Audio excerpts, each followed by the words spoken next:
Retrouvez le journal écho de Lyon Décideur avec Axelio, spécialisé dans l'executive search et le recrutement pour les fonctions de dirigeants, cadres et experts à Lyon, Paris et à l'international.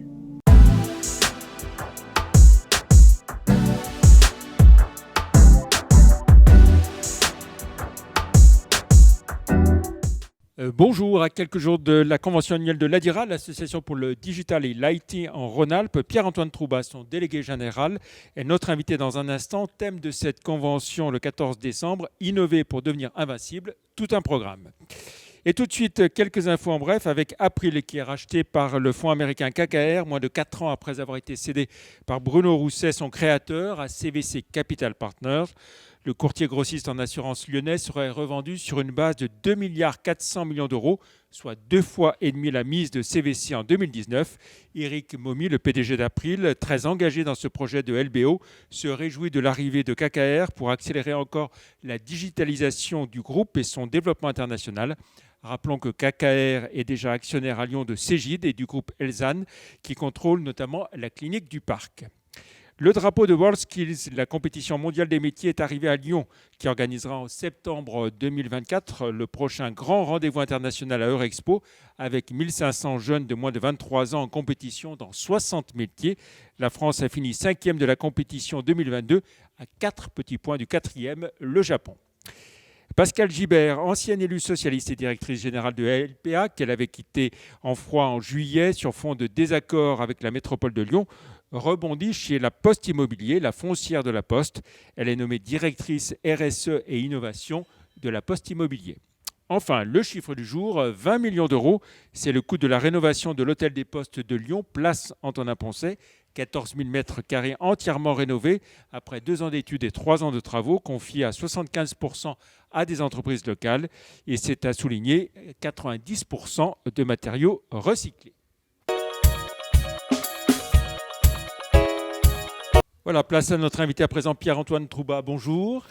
Bonjour Jean-Pierre, merci beaucoup. Vous êtes le délégué général de l'ADIRA, qu'on a connu sous l'appellation à l'origine Association pour le développement de l'informatique en Rhône-Alpes, aujourd'hui devenue l'Association pour le digital et l'IT en Auvergne-Rhône-Alpes, une création qui remonte à 1969. Autant dire que la région, on peut le dire, a été pionnière. Exactement, ça a été une des premières associations du genre donc dédiée à l'informatique qui a été créée donc à la fin des années 60 pour accompagner l'essor de l'informatique. Voilà, alors pionnier, mais aussi on peut dire unique en son genre par le fait qu'elle fédère à la fois les utilisateurs, les prestataires et puis aussi le monde de l'enseignement et de la recherche. Exactement, des écoles aussi, exactement. Et puis on va retrouver aussi des collectivités, des organismes parapublics, des institutions. On va retrouver l'ANSSI par exemple, l'Agence régionale de santé, l'Établissement français du sang, etc. Voilà, au total, c'est quoi, plus de 500 membres ? C'est exactement, on est dans les 500 membres, 500 organisations, avec à peu près 80-90% d'entreprises. Voilà, et c'est une organisation qu'on retrouve dans d'autres régions Alors, il y a des équivalents dans d'autres régions, mais c'est vrai qu'on a la singularité, on va dire, et la chance d'être une association avec un nombre de membres qui est relativement important, et puis avec une grande pérennité, puisque les membres de l'association, pour certains, sont là depuis l'origine. Voilà, donc vous êtes présent à Lyon, à Grenoble et quoi, bientôt aussi à Clermont ? Exactement, ouais, tout à fait. Et puis, en fait, l'objectif aussi, c'est qu'on a un certain nombre d'entreprises qui aujourd'hui sont sur tout le territoire auvergnat-rhône-alpin et qui, justement, ont besoin de connaître leurs pairs, de discuter entre pairs. Et donc, finalement, dans les prochains temps, dans les prochains mois, et grâce au mode hybride, on peut rassembler tous ces professionnels-là. Alors, ces 3 collèges d'adhérents, c'est aussi ce qui vous distingue de Digital League, par exemple, qui fédère les acteurs du monde du digital dans la région. Exactement, on est très complémentaires en fait, puisque on va retrouver dans une association comme la Digital League des éditeurs, des prestataires de services qui vont accompagner les entreprises. Et Digital League a une vraie, on va dire, mission de promotion des acteurs locaux. Et puis, nous, on va dire qu'on va rajouter tout un pan d'activité, puisque 50% de nos membres sont des entreprises utilisatrices du système d'information. Donc on va retrouver les grands groupes de la région, les ETI, les PME, et puis aussi voilà, tout le collège, on va dire, des prestataires. Alors vous fédérez beaucoup de monde, mais vous êtes totalement indépendant, vous ne dépendez pas de subventions, il faut le dire aussi. Aucunement, du tout. Effectivement, on a effectivement cette, on va dire cet attrait-là, ou en tout cas cette possibilité aujourd'hui de pouvoir fonctionner uniquement et grâce à nos adhérents, donc grâce aux adhésions qui financent l'association et qui fait qu'elle est tout à fait autonome.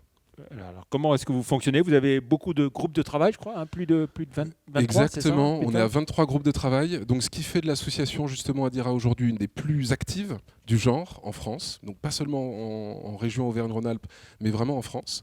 Donc, 23 commissions, certaines qui sont orientées pour des fonctions, donc type DSI, architecte d'entreprise, responsable de sécurité, marketing, etc.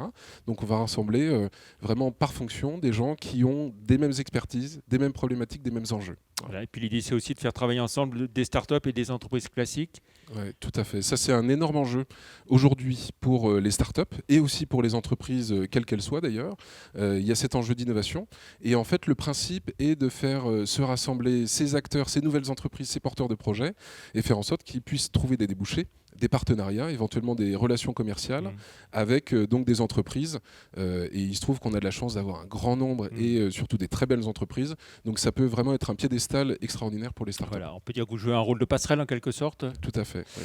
Alors, le grand événement qui arrive, hein, c'est votre convention annuelle, hein, je l'ai dit en introduction, le 14 décembre, avec un thème général, innover pour devenir invincible. La culture de l'innovation, c'est encore quelque chose sur lequel on doit progresser? Complètement. Alors vous l'avez dit, c'est tout un programme et c'est vraiment important aujourd'hui dans cette période où on enchaîne un certain nombre de crises qui pour certaines sont vraiment très très difficiles pour les entreprises. Donc on a le choix entre faire dos rond et puis sinon au contraire saisir la balle au bon et puis innover. Donc évidemment, quand on est dans le métier du digital, de l'informatique, on est un vrai levier pour générer de l'innovation. Donc c'est vraiment ce que l'on souhaite porter et puis pour faire prendre la parole à nos acteurs qui sont membres pour leur dire que voilà, ils sont vecteurs d'innovation et aussi de prise de conscience des entreprises qu'elles ont à leur disposition des moyens d'innovation, qu'ils soient managériels, technologiques et autres. Et donc c'est vraiment le moment aujourd'hui, même si la période semble critique où on essaie de freiner un petit peu, c'est le moment d'innover impérativement. Essayez de voir les grands temps forts de cette journée du 14 décembre. D'abord, ça se passera où? Donc ça se passera juste en face de ce studio, donc à l'université de Lyon 2.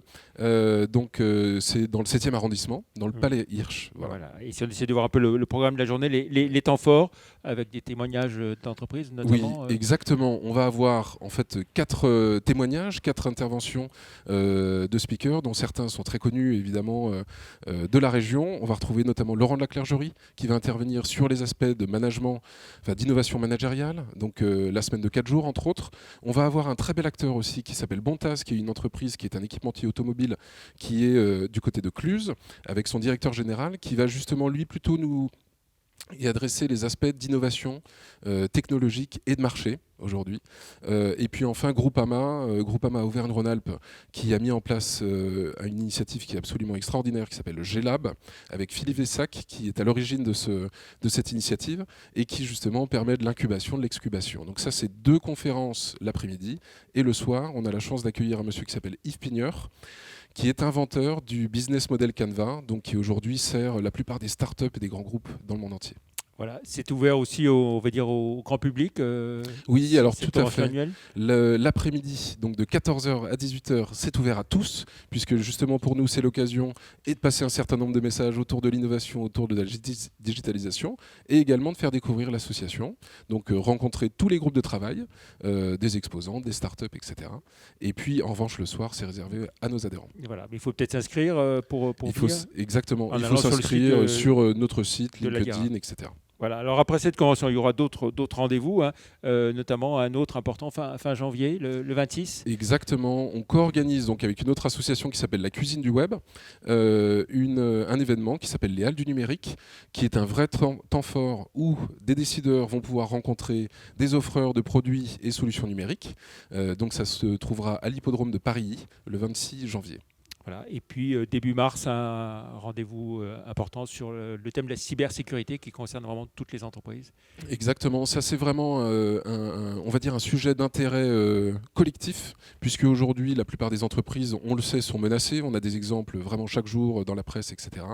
Et on a choisi justement de s'associer avec différentes associations ou clusters ou pôles de compétitivité.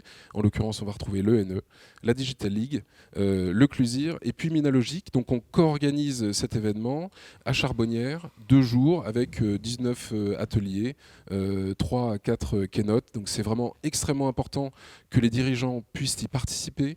Et quand je dis dirigeants, ce n'est pas uniquement des directions informatiques, évidemment. Il nous faut voir des directions générales, opérationnelles, industrielles, RH, etc., qui sont vraiment des fonctions qui sont très touchées et qui doivent être absolument sensibilisées à ces thématiques-là. Alors là, on a vu le programme des 3 mois qui viennent, mais des événements, il y en a toute l'année, organisés par la DIRA. Exactement. Aujourd'hui, on organise à peu près 40 événements par an, ce qui fait finalement à peu près 1 par semaine. Donc, multiples thèmes. Évidemment, on aborde des sujets de technologie, mais pas que. Évidemment, on parle aussi d'organisation, de méthodologie. On parle d'innovation, bien sûr. Et puis, on parle aussi d'un sujet qui est extrêmement important, qui concerne les recrutements. J'allais y venir. Et le management. Voilà, c'était la question suivante. Oui, on entend beaucoup dire que les entreprises ont du mal à recruter. C'est vrai aussi chez vous, dans votre secteur. Oui, tout à fait. Et d'autant plus que, évidemment, on parle de transformation digitale qui est croissante dans toutes les organisations et que pour soutenir cette transformation, il faut évidemment des sachants. Il faut des gens qui maîtrisent ces sujets-là. Et aujourd'hui, on a un vrai déficit de compétences, non pas parce que, enfin surtout de profils en fait, parce qu'on a beaucoup de formations qui existent, qui sont excellentes, mais qui ne fournissent pas suffisamment de candidats pour les entreprises. Donc il faut impérativement travailler sur ces sujets-là, travailler sur des enjeux aussi qui concernent le freelancing, tous ces phénomènes qui sont extrêmement importants et qui finalement vont impacter le fonctionnement des entreprises dans les 5-10 prochaines années, puisque ce sont des phénomènes qui sont vraiment inéluctables. Voilà. Et ça veut dire aussi qu'il y a une vraie compétition entre entreprises, forcément pour recruter, et donc une inflation sur les salaires qui est très élevée et qui met à mal parfois certaines PME pour qui c'est compliqué. Voilà, ça peut être effectivement un petit peu difficile pour les entreprises et surtout ça fait prendre conscience des évolutions de business model, des manières de travailler qui sont à faire évoluer forcément. Très bien, merci beaucoup Pierre-Antoine Trouba, délégué général de l'ADIRA, l'association pour le digital et l'IT en Auvergne-Rhône-Alpes. Rendez-vous donc le 14 décembre pour cette grande convention annuelle à côté d'ici, à Lyon 2, dans le 7e arrondissement. On vous souhaite une très belle convention, un très bon week-end et à la semaine prochaine. Merci, au revoir. Merci.